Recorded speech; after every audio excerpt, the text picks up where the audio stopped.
ಇನ್ನು ಮುಂದೆ ನಿಮ್ಮ ನೆಚ್ಚಿನ ಧಾರಾವಾಹಿಗಳ ಫುಲ್ ಎಪಿಸೋಡ್ಗಳು ಸನ್ ನೆಕ್ಸ್ಟ್ ಆಪ್ನಲ್ಲಿ ಮಾತ್ರ. ಆಗತ್ತಾ ಇಲ್ವಾ ಅಂತ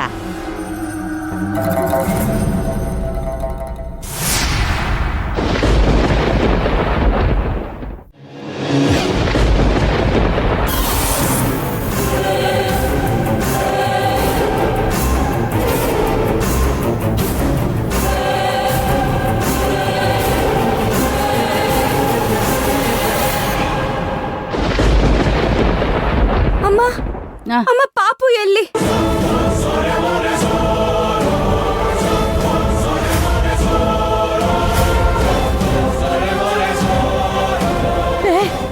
ಎಲ್ಲ ಹೋಯ್ತೆ ಮಗು, ಎಲ್ಲ ಹೋಯ್ತೆ? ಅಮ್ಮ ಇಲ್ಲೇ ಇತ್ತಮ್ಮ. ಅಯ್ಯೋ ನಡಿಯೇ, ಮೊದ್ಲು ಹುಡ್ಕಣ. ಮಗು ಎಲ್ಲಿದೆ ನೋಡ. ಅಯ್ಯೋ ನಡಿಯ ಹುಡ್ಕಣ, ನಡಿ.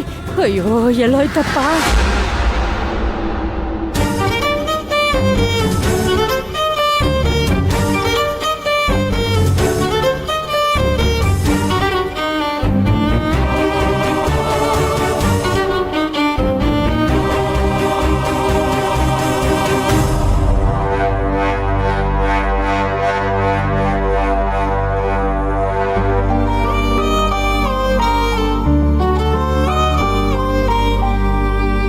ನಾನು ಹೇಳ್ದೆ ಇಲ್ಲಿಗೆ ಬರೋದು ಬೇಡ ಅಂತ.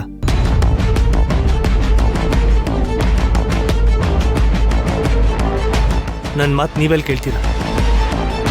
ಅವಾಗ ಹಾಗೆ ಹೀಗೆ ಅಂತ ಹೇಳಿದ್ರಿ, ಇಲ್ಲಿ ಅಪ್ಪನ ಮಲಗಿಸೇ ಬಿಟ್ರು. ಏ ಗೌತಮ್, ಸುಮ್ಮನೆ ಇರೋ. ಯಾಕೆ ಹೇಳಿದ್ದನ್ನ ಹೇಳ್ತಾ ಇದೀಯಾ? ಡಾಕ್ಟರ್ ಚೆಕಪ್ ಮಾಡ್ತಿಲ್ವಾ? ಹೀಗೆ ಇನ್ನೂ ಸ್ವಲ್ಪ ಹೊತ್ತು ಇಲ್ಲೇ ಇದ್ರೆ ಅದೇನಾಗುತ್ತೋ ಏನೋ, ಯಾವನಿಗೆ ಗೊತ್ತು. ಅಲ್ಲಮ್ಮ, ನಾನು ಇಲ್ದಿರೋದನ್ನ ಹೇಳ್ತಾ ಇದ್ದೀನಿ. ಇಲ್ಲಿಗೆ ಬಂದ್ರೆ ಇಂಥದ್ದೇನಾದ್ರೂ ಒಂದು ನಡೀತಾನೆ ಇರುತ್ತೆ ತಾನೆ.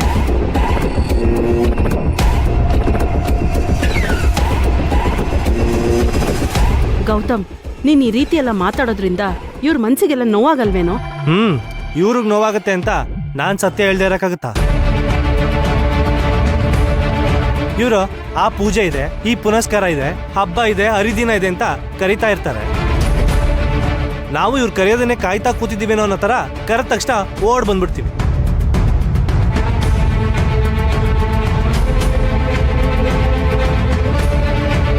ಸ್ವಲ್ಪ ಹೊತ್ತು ಇರ್ತೀವಿ, ಈ ಥರದ್ದು ಯಾವ್ದಾದ್ರು ಒಂದು ಅವಘಡ ನಡೆಯುತ್ತೆ, ಆಮೇಲೆ ಬಾಯಿ ಮುಚ್ಕೊಂಡು ಹೋಗ್ತೀವಿ. ಇದೇ ತಾನೇ ಇಷ್ಟು ದಿನ ಇಲ್ಲಿ ನಡೆದಿರೋದು. ಯಾಕ್ರಿ ಈ ತರ ಎಲ್ಲ ಮಾತಾಡ್ತಿದ್ದೀರಾ? ಅವ್ರೆಲ್ರು ಕುತ್ಕೊಂಡ್ ಮಾತಾಡ್ತಿದ್ರು, ಸಡನ್ ಆಗಿ ಮಾವ ಬಿದ್ರು. ಅದಕ್ ಮನೆ ಬಗ್ಗೆ ಯಾಕೆ ಮಾತಾಡ್ತಿದ್ದೀರಾ ನೀವು? ನಮ್ಮ ಹತ್ರ ಮಾತಾಡುವಾಗ್ಲೂ ಅಪ್ಪ ಬಿದ್ದೋಗ್ಬಿಟ್ರ? ನಿನ್ನೆ ಮೊನ್ನೆ ಮನೆಯಲ್ಲೇ ಇದ್ರಲ್ಲ, ಅಲ್ಲಿ ಚೆನ್ನಾಗೇ ಇದ್ರು ತಾನೆ? ಅಲ್ಲೇನಾದ್ರೂ ಮಾತಾಡ್ತಾ ಬಿದ್ದೋಗ್ಬಿಟ್ರಾ? ಇಲ್ಲ ತಾನೆ? ನಮ್ ಜೊತೆ ಬರುವಾಗ್ಲೂ ಆರಾಮಾಗಿ ಇದ್ರು ತಾನೆ? ನೀನು ಜೊತೆಲಿ ಇದ್ದೇ ಅಲ್ವಾ? ಇಲ್ಲಿಗೆ ಬಂದ್ಮೇಲೆ ಹೀಗಾಯ್ತು ಅಂತಂದ್ರೆ ನಾನೇನು ಅಂತ ಅನ್ಕೊಳ್ಳಿ?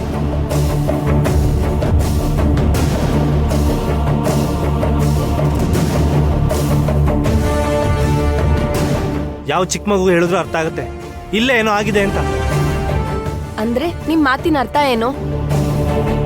ಅಪ್ಪ ಊಟ ಮಾಡೋವರೆಗೂ ಲವಲವಿಕೆಯಿಂದನೇ ಇದ್ರು. ಊಟ ಆದ್ಮೇಲೆ ಈಗ ಆಗಿರೋದು. ಅಂದ್ಮೇಲೆ ಊಟ ತಿಂದ್ಮೇಲೆ ಅವ್ರ ಪ್ರಜ್ಞೆ ತಪ್ಪಿರುತ್ತಾನೆ.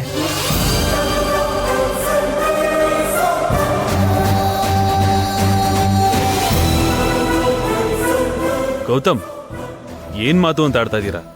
ಎಲ್ರು ಒಂದೇ ಪಂಕ್ತಿಲಿ ಕೂತಿದೀವಿ, ಒಂದೇ ಅಡ್ಗೆನ ಎಲ್ರು ಬಡ್ಸ್ಕೊಂಡು ತಿಂದಿದೀವಿ. ಯಾರಿಗೂ ಏನೂ ಆಗಿಲ್ಲ, ಆದ್ರೆ ಅಂಕಲ್ಗೆ ಹೇಗೀಗಾಯ್ತೋ ಗೊತ್ತಾಗ್ತಿಲ್ಲ. ನಾನು ಅದನ್ನೇ ಹೇಳ್ತಿರೋದು ವಿಜಯ್ ಅವರೇ. ನೀವಿವಾಗ ಪಾಯಿಂಟಿಗೆ ಬಂದ್ರಿ. ಒಂದೇ ಅಡ್ಗೆನೆ ನಾವೆಲ್ಲರೂ ಊಟ ಮಾಡಿರೋದು, ಆದ್ರೆ ನಮ್ಗೆ ಯಾರಿಗೂ ಯಾವ ತೊಂದರೆನೂ ಆಗಿಲ್ಲ. ನಮ್ಮ ಅಪ್ಪನಿಗೆ ಮಾತ್ರ ಈ ಥರ ಆಯ್ತು ಅಂತಂದ್ರೆ ನಾನೇನು ಅಂತ ಅನ್ಕೋಬೇಕು? ನಮ್ಮ ಅಪ್ಪನಿಗೆ ತೊಂದರೆ ಆಗ್ಲಿ ಅಂತಾನೆ ಉದ್ದೇಶಪೂರ್ವಕವಾಗಿ ಯಾರೋ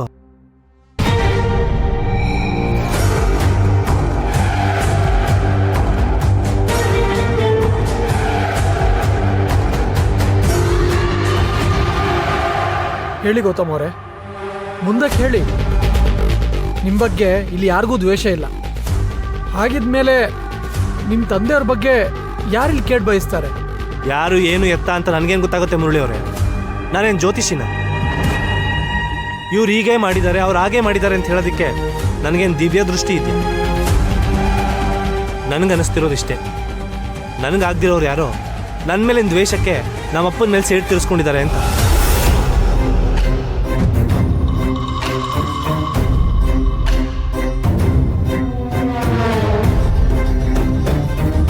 ಗೌತಮ್, ನೀವು ಈ ಮನೆ ಅಳಿಯ, ನಿಮ್ಮ ಮೇಲೆ ಈ ಮನೇಲಿರೋರಿಗೆ ದ್ವೇಷ ಇರತ್ತಾ?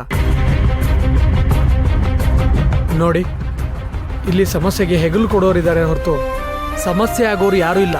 ಈ ಮನೆಯಲ್ಲಿ ಎಲ್ಲರೂ ಹಾಗೆ ತಲೆ ಸಾವಿರ ಮಾತಾಡಿ ಸಮಾಧಾನ ಮಾಡೋದು. ಆದ್ರೆ ಅನುಭವಿಸ್ತಾನಕ್ಕೆ ತಾನೇ ಗೊತ್ತಾಗೋದು ನೋವೇನು ಅಂತ. ಗೌತಮ್ ಅವರೇ, ಈ ಮನೆಗೆ ಒಳ್ಳೆ ಗೌತಮ್ ಅವರು ಅವ್ರ ಮನಸ್ಸಲ್ಲಿರೋದನ್ನೆಲ್ಲ ಹೇಳ್ಕೊತಾ ಇದ್ದಾರೆ. ಯಾಕೆ ಪದೇ ಪದೇ ಅಡ್ಡಿ ಮಾಡ್ತಿದ್ಯಾ? ಅವ್ರಿಗನ್ಸಿದ್ದನ್ನು ಹೇಳೋದ್ರಲ್ಲಿ ತಪ್ಪೇನೋ ಇದೆ. ಈಗ ಅವ್ರು ನಮ್ಮನ್ನು ಪ್ರಶ್ನೆ ಮಾಡಿದ್ರು, ಅದಕ್ಕೆ ನಮ್ಮ ಹತ್ರ ಉತ್ತರ ಇದೆಯೇನೋ? ಇಲ್ಲ.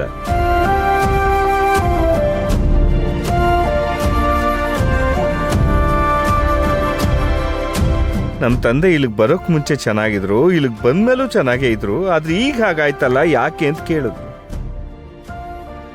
ಆಗಿರೋದು ನಿಜ ಅಪ್ಪ. ಹೀಗಾದಾಗ ಅನುಮಾನ ಬರೋದು ಸಹಜನೇ ಅಲ್ವೇನೋ. ಇದು ಇಲ್ಲಿರೋರು ಯಾರ್ದು ತಪ್ಪಲ್ಲ, ತಪ್ಪು ಈ ಮನೆದು ಕಣ.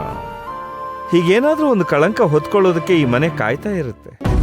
ಒಂಥರ ಈ ಮನೆ ತಳಪಾಯನೇ ಸರಿ ಇಲ್ಲ. ಈ ಮನೆಗೆ ಖುಷಿಯಾಗಿ ಬಂದವ್ರು ಯಾರು ಮತ್ತೆ ನಗ್ನಗ್ತಾ ವಾಪಸ್ ಹೋಗೇ ಇಲ್ಲ.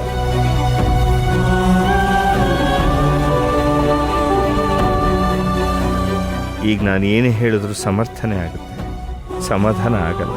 ಮಾವ, ಹಾಗಂತ ಸುಮ್ಮನೆ ಇರೋದಕ್ಕಾಗತ್ತಾ? ಸುಮ್ಮನೆ ಇದ್ರೆ ಅಂಕಲ್ಗೆ ಹೀಗಾಗಿದ್ದಕ್ಕೆ ಕಾರಣ ನಾವೇ ಯಾರು ಅಂತ ಆಗೋದಿಲ್ವಾ? ಆಗತ್ತೆ ಹೇಳಿ ಅಂದರೆ ಆಗತ್ತೆ. ಹಾಗಂತ ನಾವೇನು ಮಾಡೋಕ್ಕಾಗತ್ತೆ ಹೇಳಿ ಅಂದರೆ? ನಾವು ಮಾತಾಡ್ತಾ ಇದ್ರೆ ಮಾತಿಗೆ ಮಾತು ಬೆಳೆಯುತ್ತೆ ಅಷ್ಟೇ. ಕಡೆಗೆ ಜಗಳಕ್ಕೆ ಹೋಗಿ ನಿಂತ್ಕೊಳ್ಳಿ ಅಂದರೆ ಸಮಯ ಕೆಟ್ಟಾಗ ಗೋಡೆ ಮೇಲೆ ಇರುತ್ತಲ್ಲ ಚಿತ್ರಿಸಿರೋ ಹಂಸ,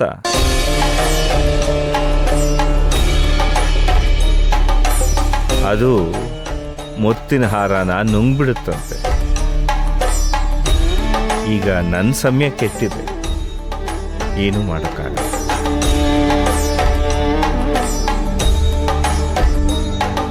ಅಳಿಯಂದ್ರೆ, ನಿಮ್ಮ ತಂದೆಯವ್ರಿಗೆ ಹೀಗಾಗಿರೋದ್ರಲ್ಲಿ ನಮ್ಮ ಮನೆಯವ್ರದ್ದು ಯಾರ್ದೂ ತಪ್ಪಿಲ್ಲ.